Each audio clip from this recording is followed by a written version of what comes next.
I believe this is the beginning of the end. I do too. It's really the beginning of the end. The beginning of the end. He may be feeling the walls closing in on him. All the walls closing in on him. The walls closing in on him. The walls closing in. The beginning of the end. The beginning of the end. The beginning of the end. The beginning of the end. The beginning of the end. The beginning of the end. In fact, if this were a football game, we're in the third quarter. May even be the beginning of the end. I do not think the president will serve out his term. Resignation. I don't think this president is going to serve out his term. Mr. Trump will not serve out his term. He will not serve out his term. No way, no how. Oh, I love that clip. That's like a 12-minute clip of the walls closing in. It's fantastic. Kash Patel is here. He's the former Department of Defense Chief of Staff. Kash, how are you, brother? I'm great. Thanks so much for having me on.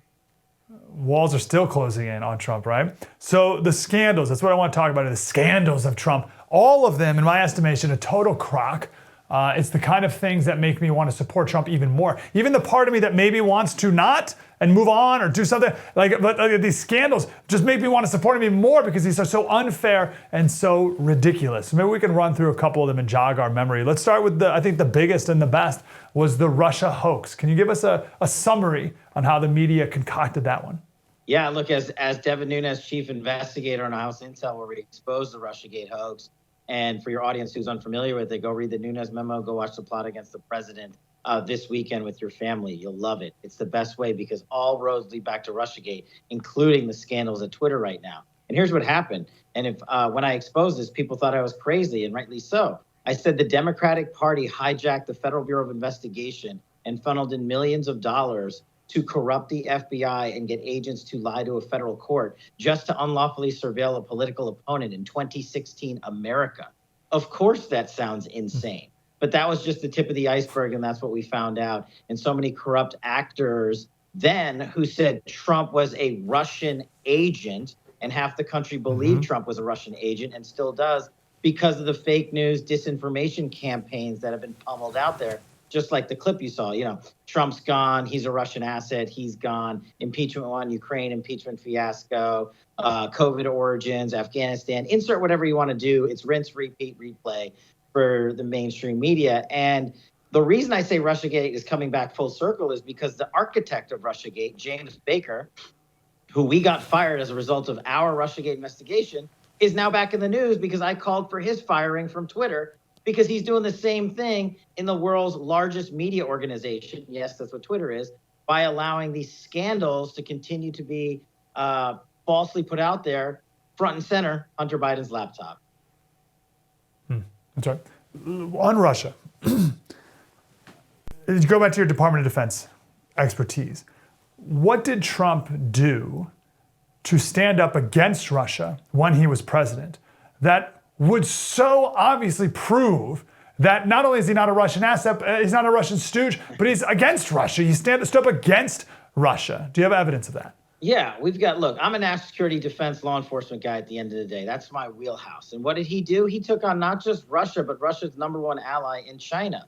And by doing that, you sort of cut the umbilical cord off of Russia and a lot of its revenue stream. But what did he do with Russia directly? He got American hostages out of Russian gulags and sent back to America. What did he do? He did not start World War III. Vladimir Putin did not invade any piece of land outside of the territorial jurisdiction of Russia during the entire Trump presidency. I'm not sure you need more evidence than that.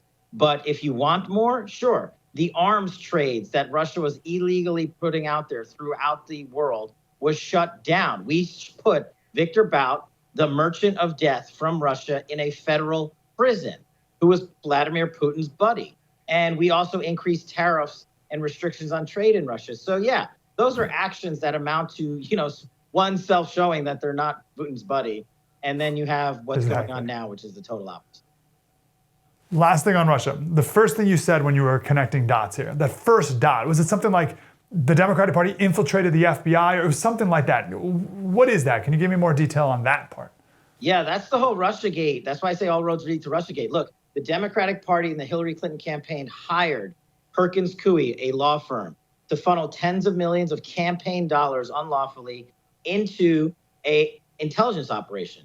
They got Christopher Steele to write a fake dossier. Then they took that fake report to the FBI, and James Comey and James Baker, the guy that just got fired, ran that fake dossier, knowing it was false, to a FISA court, a federal surveillance court, and suppressed evidence to the judge just to get a false surveillance warrant unlawfully against candidate Trump. And the basis of the entire warrant, in a nutshell, for those who haven't seen the plot against the president, is Donald Trump's a Russian asset. There's no way we can allow him to be president. And when he became president, they said Donald Trump continues to be a Russian asset. This is what Christopher Steele and the Democratic Party paid for and lied. And we caught them,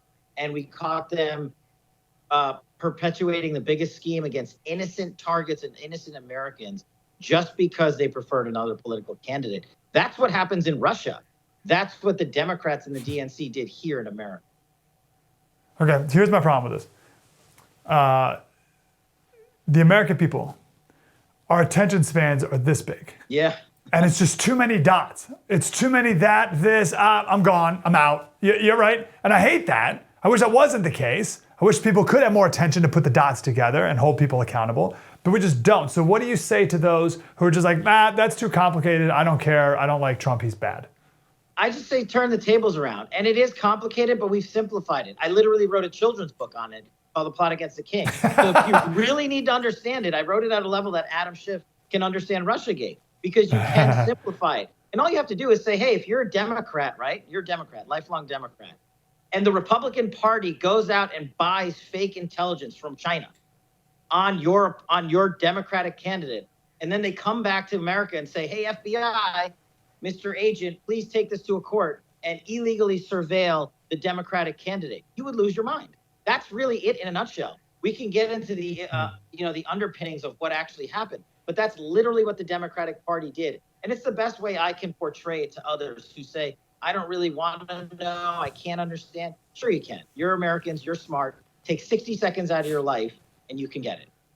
Hey, thanks for watching that clip. If you want to see the whole clip and all the content we make for you, you can just go to thefirsttv.com and become a supporter today.